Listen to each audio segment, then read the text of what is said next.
Great. Good morning, everyone. We will have people trickle in as we do every week, but I want to get us started because we've got Nathan Toews with us, as you can see. Nathan is the Peace Education Coordinator for MCC in the USA. He'll say a lot more, so I'm not going to give a big introduction, but maybe I can just offer a prayer, and then Nathan, take it away. Okay. God be with us this morning. God be with those around us this morning. As we sit in this place and learn and think and talk together, we're aware of others who are struggling today, and people in this room as well. And so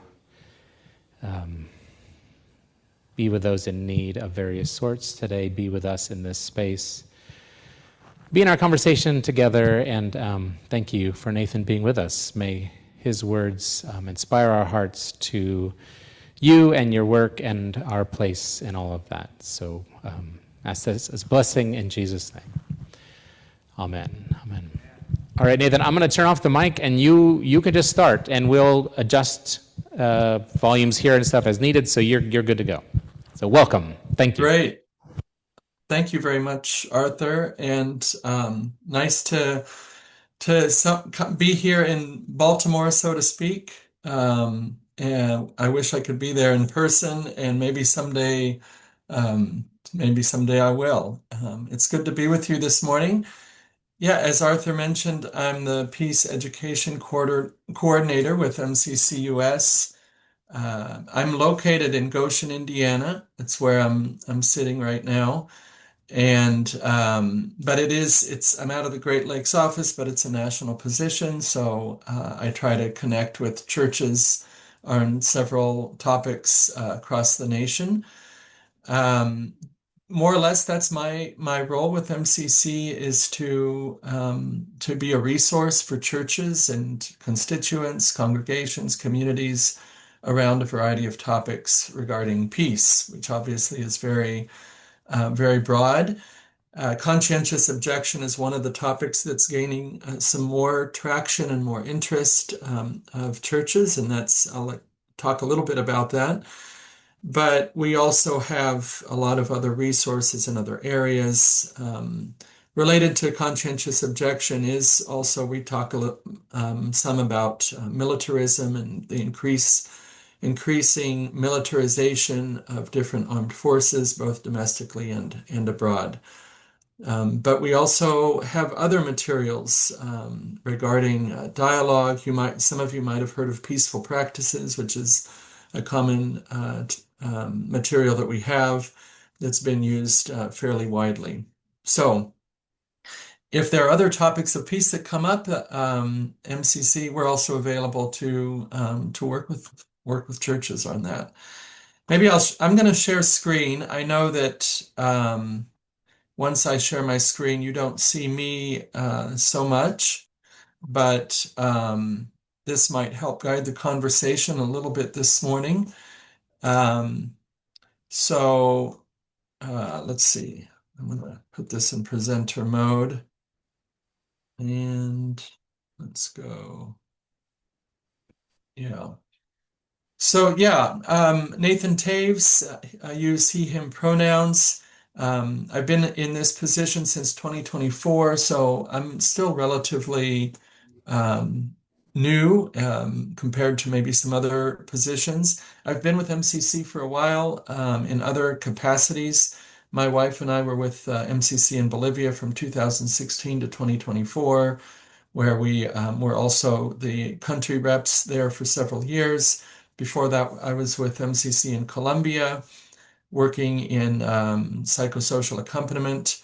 I studied conflict transformation at the Center for Justice and Peace Building. I'm a former teacher and amateur musician.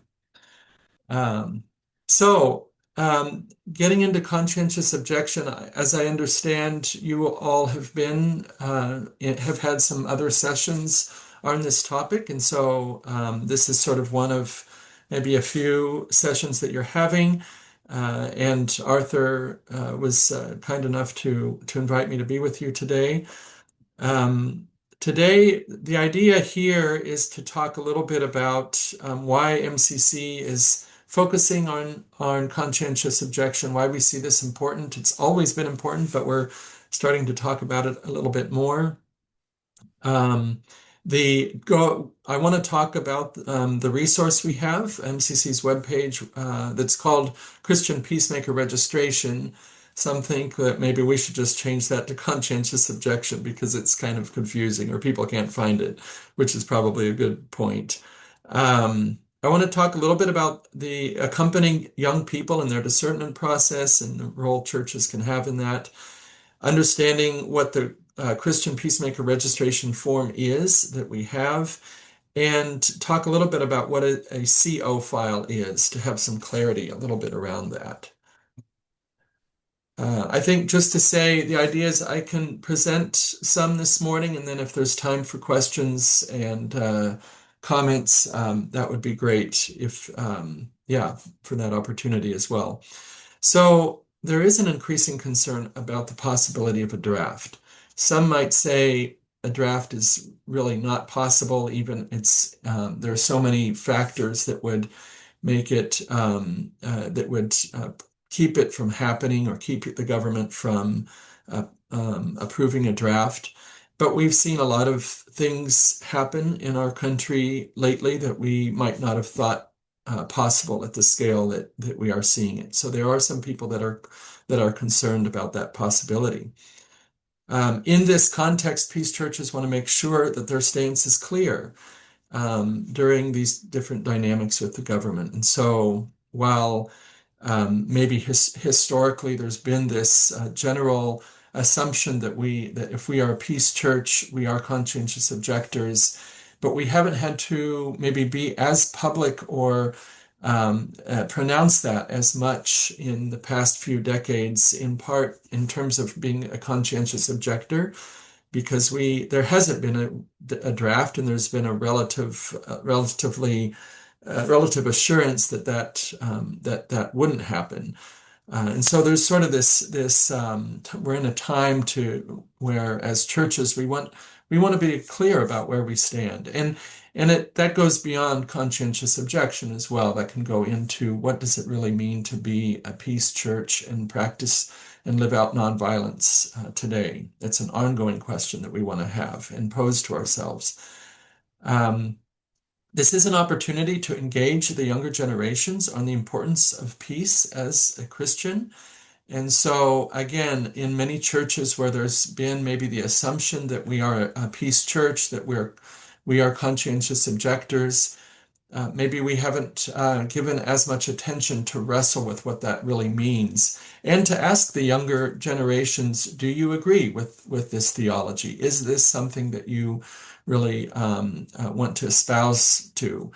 And not to say that people wouldn't, but to offer the opportunity for real discernment to happen with people from a younger age, and really engage that. And so this is an opportunity for that. And then the governing policies that could make it easier for a draft. Maybe some of you have already heard or been paying attention to the automatic selective service registration that will begin in, we believe, December 2026.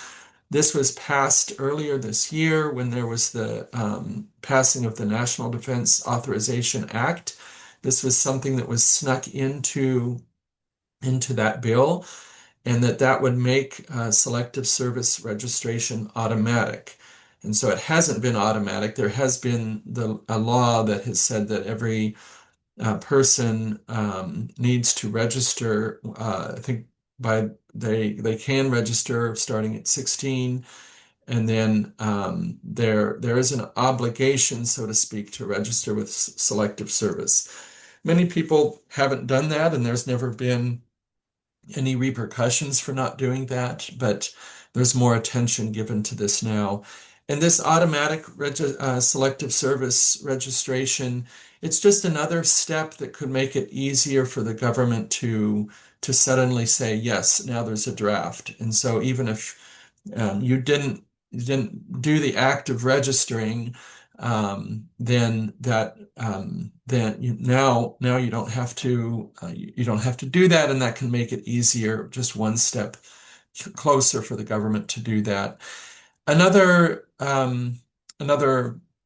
way to talk about that too is that when people registered, or when people register, that is an opportunity, one of the first opportunities to make some kind of a statement to the government that you are a conscientious objector.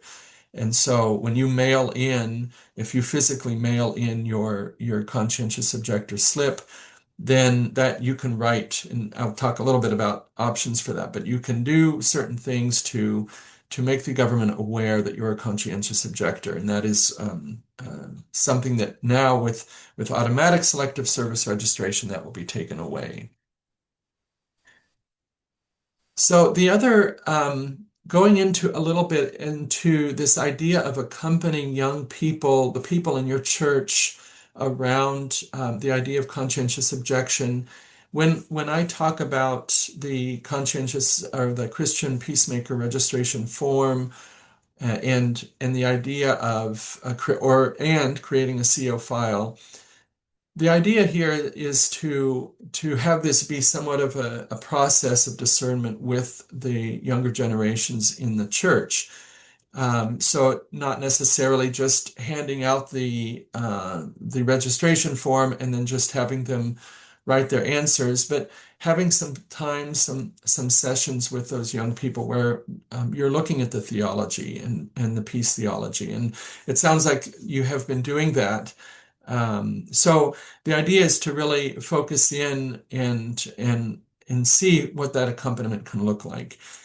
I bring up in this slide just the idea of the recruitment in high schools and in colleges, that really we are up against a very quite a big force of recruitment that's happening on the part of the military.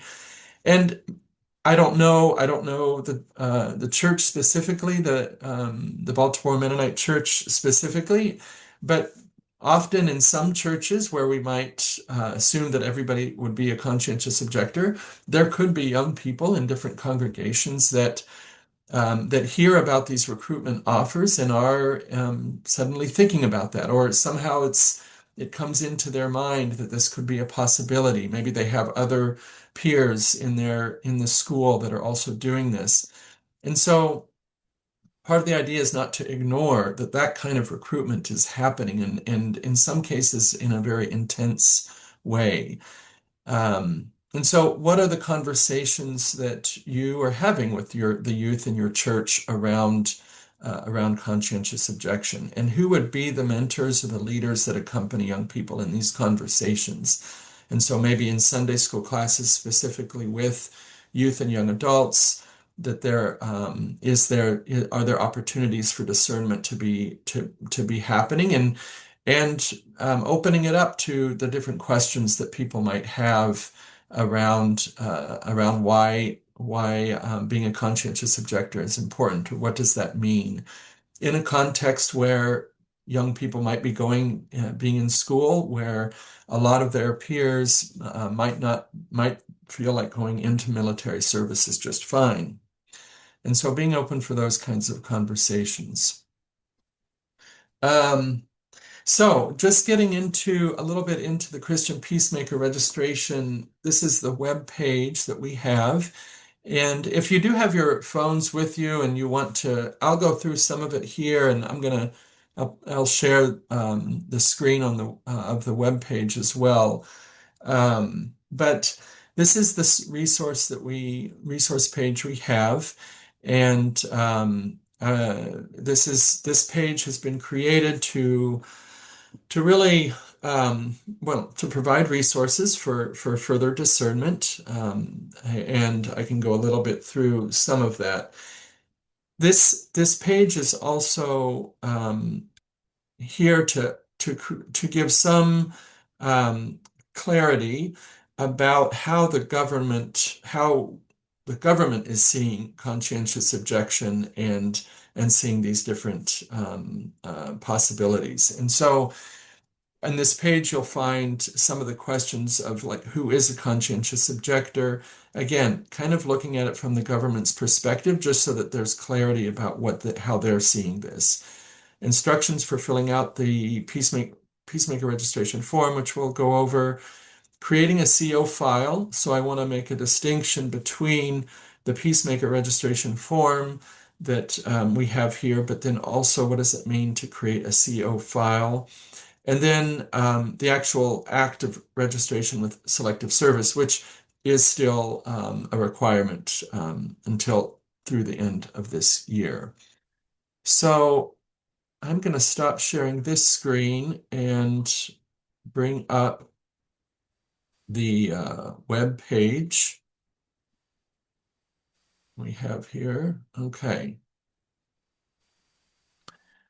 So when you go to the web page, and if you want to, if it's also, you could also Google mcc.org Christian Peacemaker Registration, and that would also get you here. But scrolling down a little bit, here are those questions that I was mentioning earlier. And here is some of the definitions that the government is providing as how they see who is a conscientious objector. And so the government does recognize that that a conscientious objector is one that is opposed to participation in war, military service in any form, and that those who are opposed to the participation in killing or combat, but may be willing to serve in the military in a non-combatant role.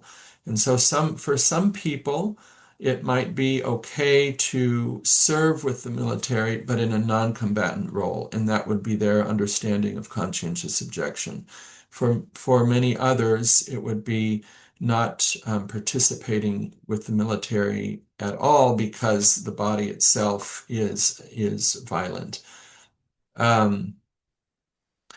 There are other expressions of conscientious objection that many of the peace churches have espoused and participated in. Objection to the payment of taxes for war.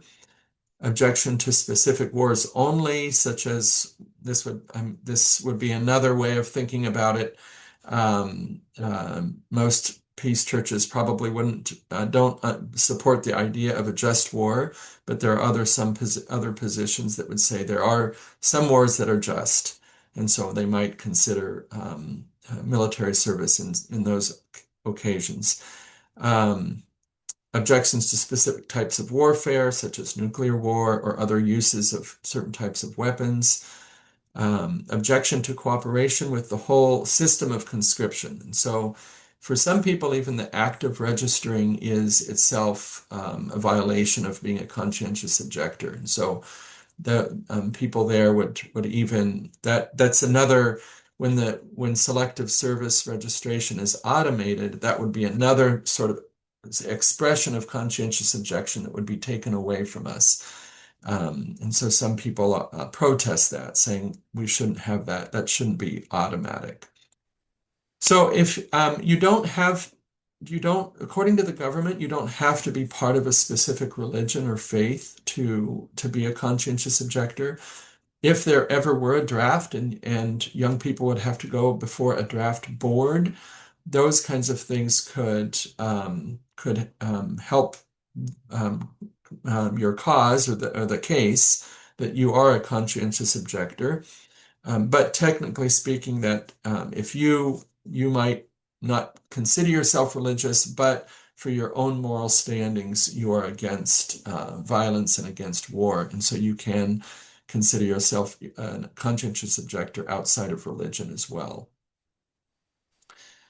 So I'll talk a little bit here about the instructions for filling out the peacemaker registration form. And so this is, this is maybe if you do have a physical copy of this, if that was passed out, this is what the form is.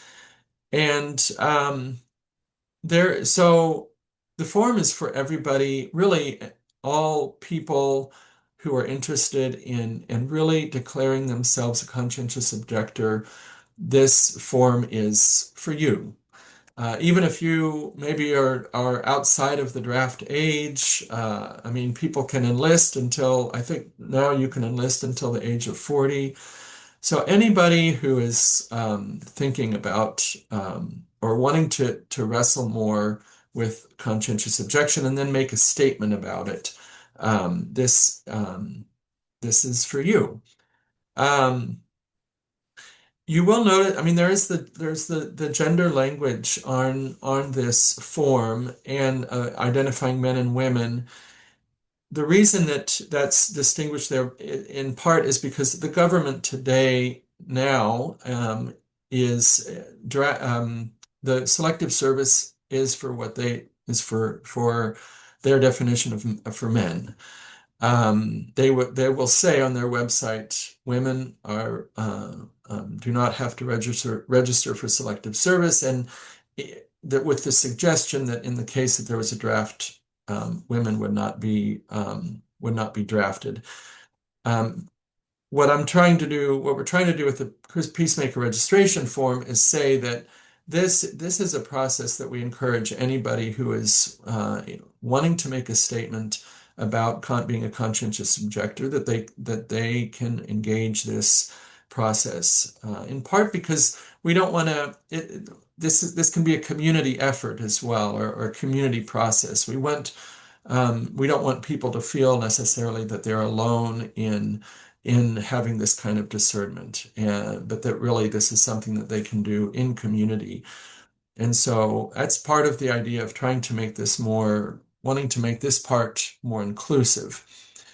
And so again, going back to a little bit to the idea of accompanying young people in this, for those who would be considering the possibility of a draft, um, the idea here is that there are the questions here. There's the form to fill out, but really that a person would fill this out after having gone through some kind of a discernment process.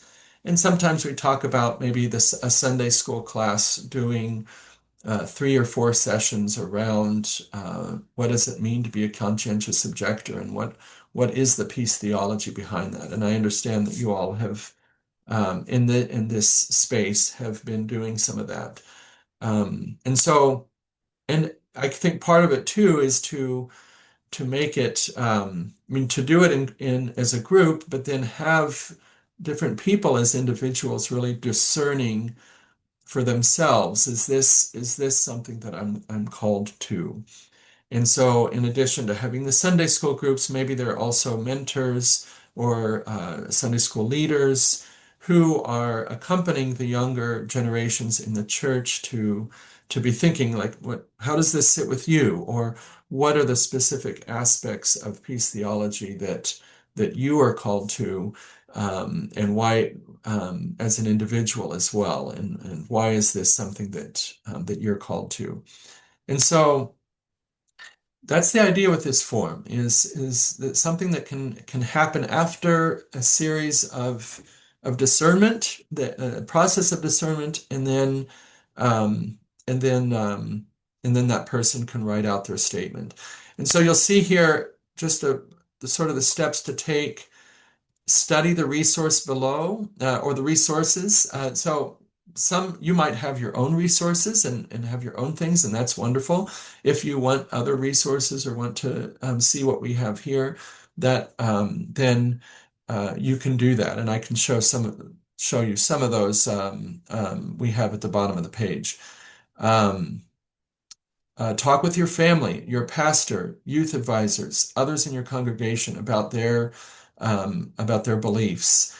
And I think this is also an opportunity for some intergenerational conversation and dialogue where young people today can be asking the older generations in their community, in their church, what was your process, or how did you come to be a conscientious objector and to believe in that?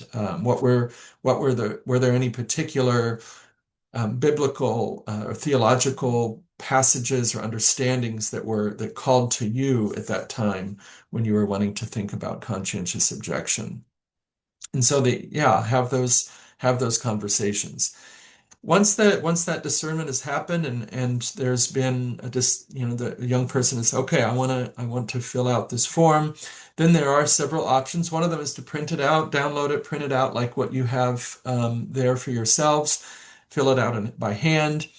Often things are done on computers now, so there is a fillable, actually, it's not a PDF, it's a Word document, but it's a fillable Word document where you can only fill in certain spaces. And then save that file for your own records, but also share it with your church leadership. Some churches might have a file somewhere where they're keeping these statements for future use.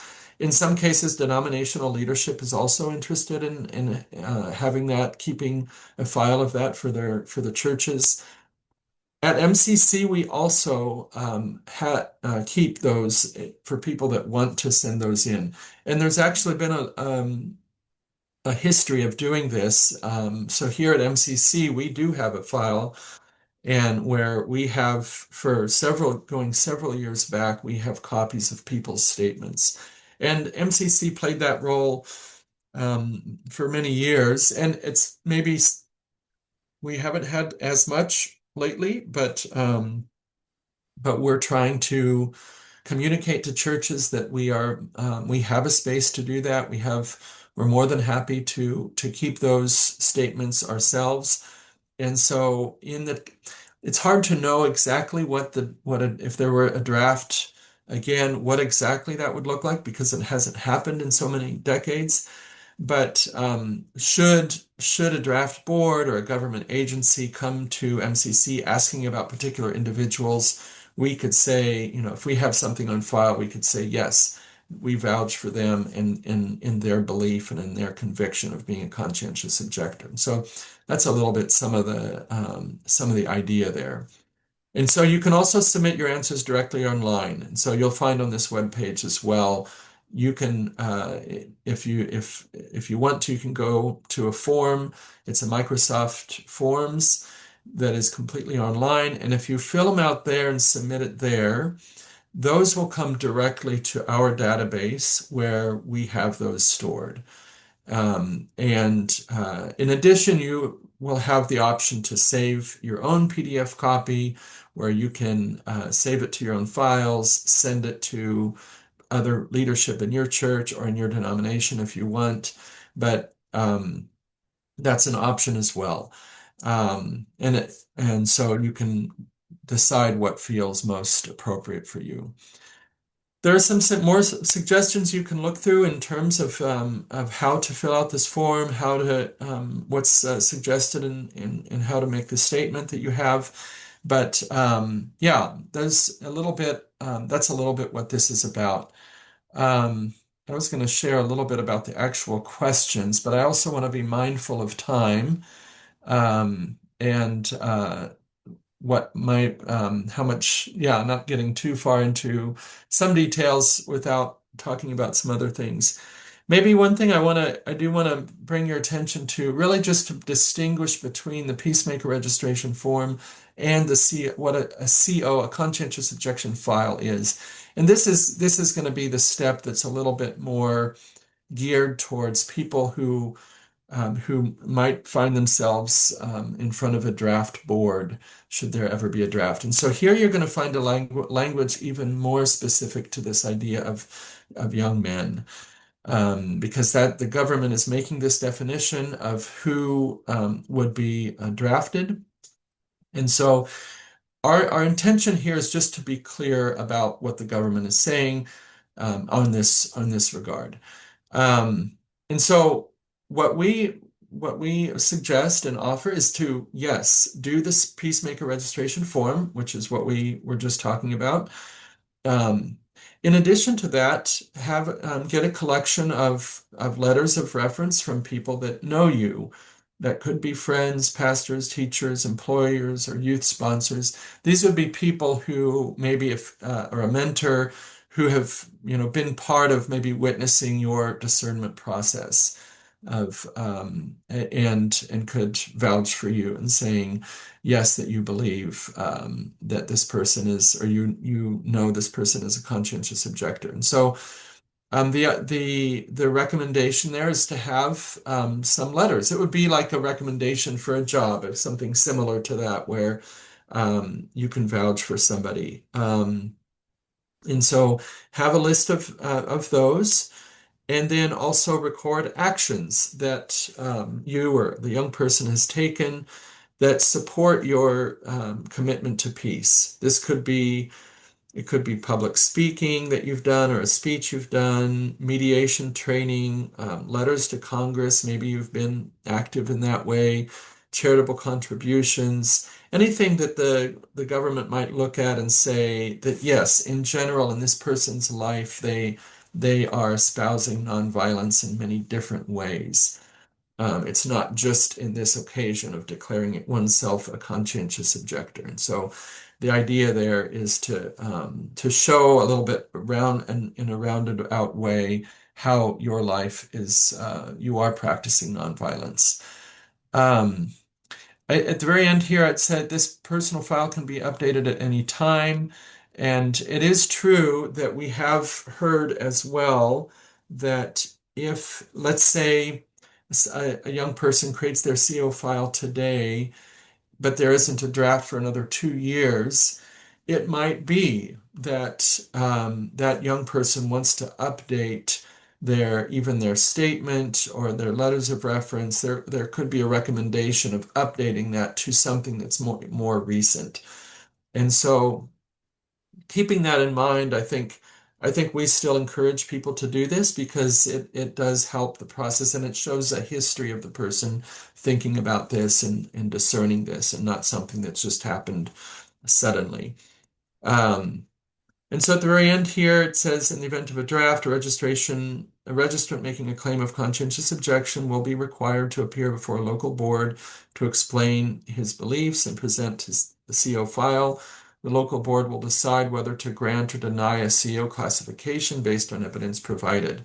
And then there's a website where on the government website that has a little more information about that you can read. Um, Maybe the last thing I'll just mention here is registration with selective service. So what do you have to do today? What by law, what are you supposed to do? I mean, it's such an easy process, and you can do it online. Um, if you see this page here, this is the selective service web page. You press this button, register up here, and I mean, you can do it in less than a minute. You put in your social security number, your name, your home address, date of birth, and then it's done. Now, so that's if you want to do it online. So what we are recommending, and for people who want to begin to declare conscientious objection with the government, one option is to go to your post office, local post office, and pick up one of these. And so this is the physical selective service registration form. And you open it up, you fill out the information that you have here, the same information that you would have online. But the advantage here is that what some people do is to write in here in some of the blank space, just write, I am a conscientious objector, or I object to all war. And what we've been told is that when selective service receives this kind of documentation, they have to accept it. And so even though there's no question on here that's asking, are you a conscientious objector? And there's no way to officially declare that with the government until there would be a draft. But if they have that on record, when in the case that there might be a draft, that draft board would receive this and say there's a note that this person has declared that. So that's an option, and that's one of the things that people talk about being able to do.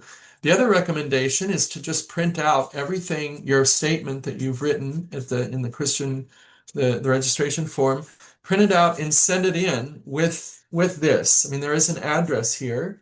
So you can send this in a larger envelope, put it all together, and send that information in physically. And then they have that. Now, if there's a draft, they might ask for you to show that again, but at least it's something that they have already. So that's the other aspect of the automation of selective service is that then there's not this prompt to send something in. What we recommend and what will probably be our recommendation once selective service is automated is go ahead and send it in to this address anyways. Now, we'll have to kind of be vigilant to see what sort of, if this address will continue to be valid, will there be a different address? It'll be important to kind of be aware of that. But the idea would be not to wait for a draft or wait for the government to ask if anybody is a conscientious objector, but to go ahead and just send those letters in. And so that's another thing to be aware of as we will move into 2027. So that's maybe I'll stop there. It's 10:14. I think I was told till 10:15. Is that right, Arthur? And I'd be happy to share any of these slides again, or if anybody has any questions or thoughts just to share with each other or with me, I'd be happy to. We can open up the floor for that if there's time. Um, but Arthur, where Yeah, do we stand with sorry. time? Well, we're nearly there, but I think we have time for a few questions or comments, or closing things from you, depending on. I'm looking around the room to see. I I don't see any Yes, okay, Cassidy, thank you. I just want to say hi. Nate Toews, this is Cassidy Clausen. Thanks for the great chat today. Oh, well, Really I'll nice to see you. be. Yes. Okay. So we all enjoyed your Okay. presentation today, and Now good to see you. yeah, good to see you, Cass. Now, okay, I know where you are. Not that that was a Nice. secret or anything. If you move over there, Cassidy, you can see you in front of the laptop, but you're okay. All right. Okay. Nice. Okay, any other non-introducing themselves question? No, that's totally fine, Cassidy. So Nathan, I don't know, do you want to give us like a closing thought or question or, something to finish us out? Yeah. I guess I would just say I would encourage this to be a process that people go through in community and if that's the church, with a Sunday school class.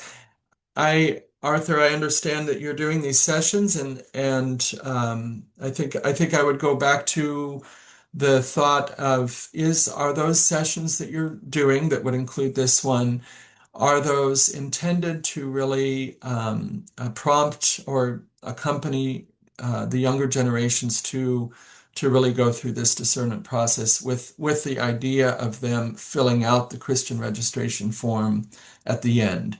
Or is it more of those who are interested can, but it's not, maybe there's not that specific intention in doing that. Obviously, it's up to you and the church to do that, but I guess my encouragement would be for certain Sunday school spaces to really go through that with the idea of okay, at the end of this, the person is going to fill out this form.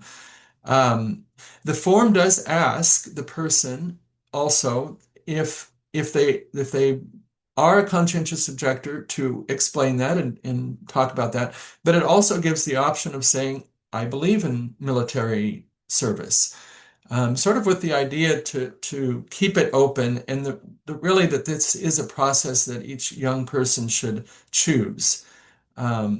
Just like when we go through a process to become baptized, this is also this sense of that we want to come to this with an awareness, with our own process of being aware and having come to this kind of decision and discernment. And so I would encourage you to find those spaces and who are the older generations that could accompany the younger generations in that. And then just thank you to everybody for the invitation today. And you feel free to reach out. I think Arthur probably has my contact information. You can find it on the webpage. So feel free to reach out at any time if you want to have more conversation about this. Thank you. Yeah, that's perfect, Nathan. Thank you. The very things you said are things that I made note of what are the next steps with accompanying people, not just talking about this all together, but helping one another do those things and to process and do that. So I will share your information as well as the links to all these documents in some follow-up materials to everyone. So I know that we should say thank you, Nathan, for being with us this morning. We all appreciate it. I know you can't see it. We're really thankful for your time and the work you're doing and helping us do the work that we want to do. So thank you. I hope the rest of the day goes well for you as well. Thank you. Blessings to you all. Thanks, Nathan. All right. Bye-bye.